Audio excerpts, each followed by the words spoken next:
ময়মনসিংহের গৌরীপুরে চট্টগ্রামগামী আন্তনগর বিজয় এক্সপ্রেস ট্রেনের ৩টি বগি লাইনচ্যুত হয়েছে। রাত 11:15টার দিকে স্টেশনের আউটার সিগন্যাল এলাকায় এই ঘটনা ঘটে।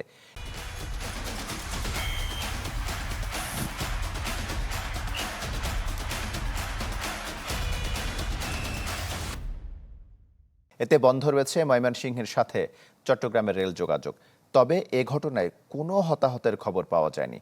ময়মনসিংহ রেলওয়ে থানার ভারপ্রাপ্ত কর্মকর্তা জানান, জামালপুর থেকে ছেড়ে আসা ট্রেনটি গৌরীপুর থেকে চট্টগ্রামের উদ্দেশ্যে ছেড়ে যাওয়ার পরপরই পেছনের 3টি বগি লাইনচ্যুত হয়। আর ময়মনসিংহ স্টেশনের আরএনবির হাবিলদার গোলাম মাওলার দাবি, কম্পিউটার সিস্টেম রিলে ইন্টারলকের ভুলে লাইন ক্লিয়ার না থাকায় এই দুর্ঘটনা। এরই মধ্যে রিলিফ ট্রেন ঘটনাস্থলে পৌঁছে উদ্ধার কাজ করছে বলে জানান তিনি।